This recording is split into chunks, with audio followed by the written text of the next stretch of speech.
Venezuela, soy Carolina Ziegler y esto es Nacido en Venezuela.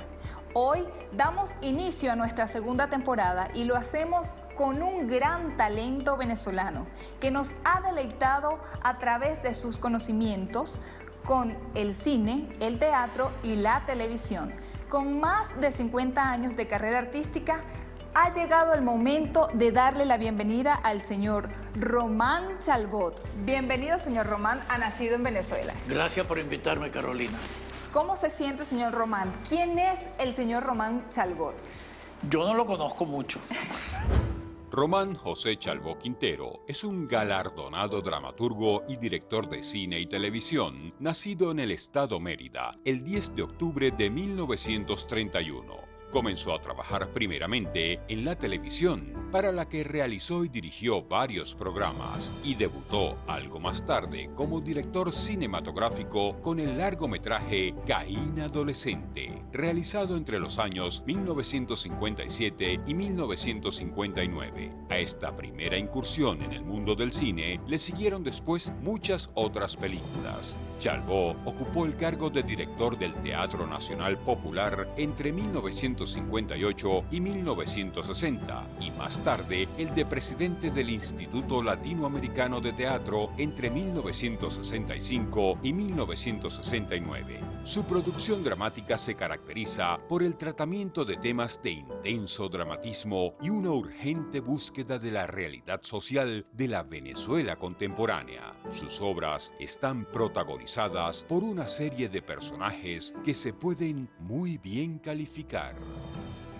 Yo no lo conozco mucho. Hace 86 años que lo conozco. Y bueno, yo siempre me anda sorprendiendo con cosas, porque él es muy atrevido, a veces es infantil, a veces es maduro, es muy curioso.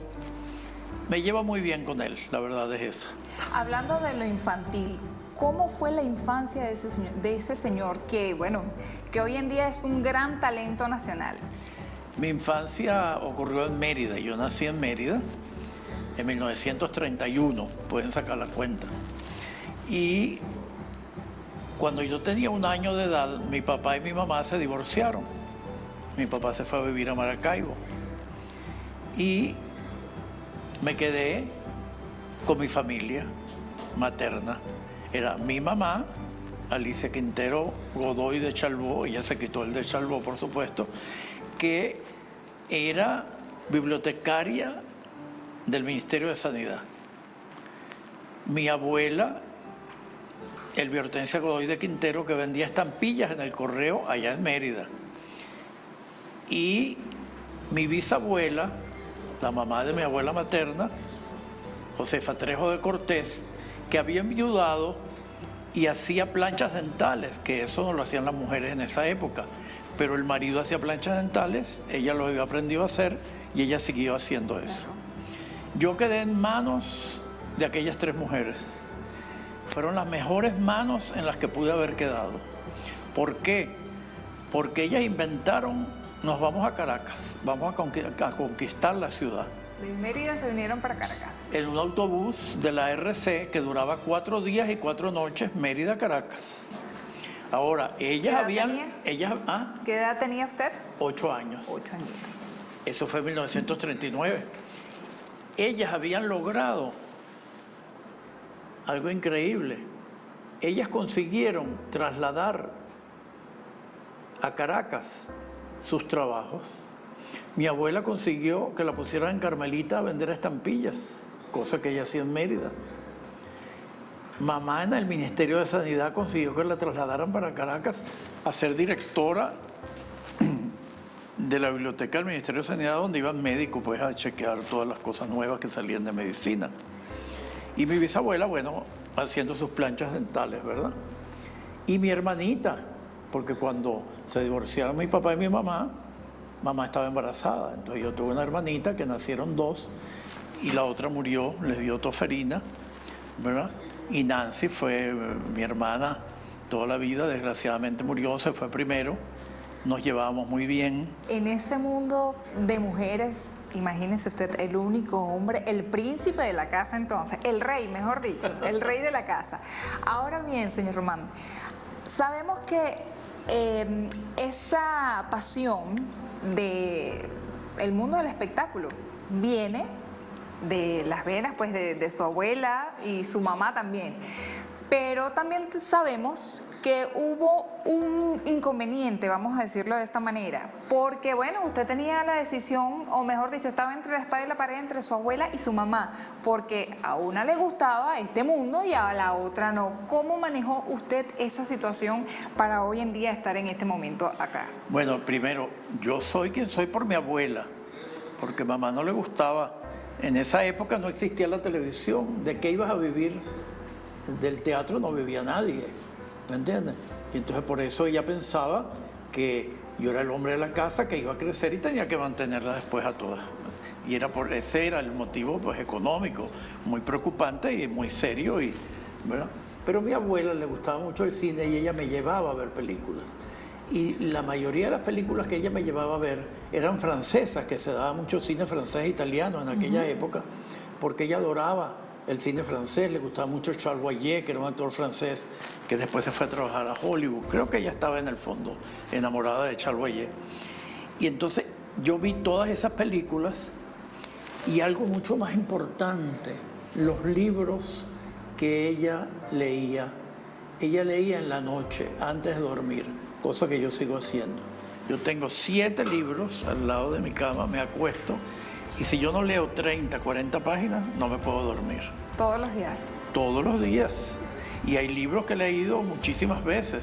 Ahorita estoy leyendo En busca del tiempo perdido, que lo he leído cuando tenía 20 años, cuando tenía 40, cuando tenía 60, y ahora lo estoy releyendo 86 para por fin entenderlo, ¿me entiendes?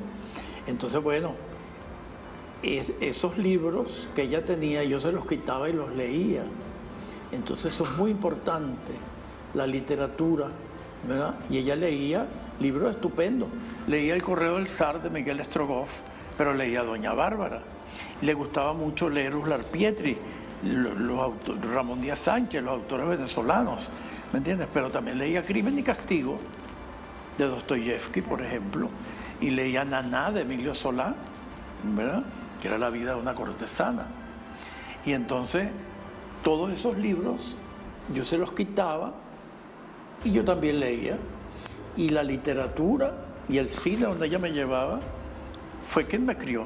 Exactamente. Entonces, sí. Que inconscientemente le fueron llevando a esta pasión que hoy en día pues ustedes nos regalan. Y claro, en esa época no existía la televisión. Yo tuve también una suerte enorme. Cuando llegamos a Caracas, porque ellas fueron muy inteligentes, no hicimos el viaje Mérida-Caracas. Hicimos el viaje Mérida-Barquisimeto, y en Barquisimeto, que era 2 días y 2 noches. Y en Barquisimeto ellas tenían unas amigas. Y estuvimos viernes, sábado y domingo en casa de sus amigas, descansando, y yo dormía en una hamaca.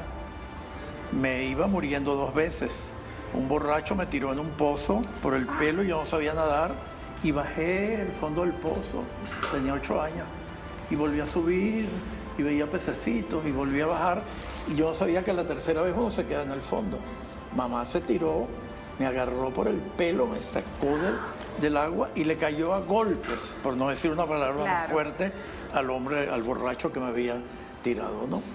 Y entonces, bueno, en Barquisimeto estuvimos viernes, sábado y domingo, y después cogimos el autobús Barquisimeto a Caracas 2 días y 2 noches. Y llegamos a una pensión que quedaba en la cuadra cerca del Nuevo Circo. Esas cuadras ya no existen, eran unas cuadras de la típica Caracas colonial, ¿verdad? De tejas y todo eso. Y llegamos a una pensión de una señora oriental que se llamaba Dolores Regardiz. Y ella no podía leer porque no tenía buena la vista y me ponía que yo le leyera en alta voz los libros. O sea, a mí me persiguió siempre. Siempre, en Tuve todo una momento. suerte enorme. Y cuando fui a estudiar bachillerato, fue en el Fermín Toro. Y me dijeron, ¿y usted no va a tomar una actividad de esta cátedra? Bueno, ¿qué hay? Bueno, béisbol, no sé qué, teatro. Teatro. Y lo daba Alberto de Paz y Mateos. Bueno, y si usted quiere seguir escuchando estas interesantes anécdotas de Román Chalbaut, no se mueva porque tenemos que hacer una breve pausa y enseguida volvemos con muchísimo más de Nacido en Venezuela.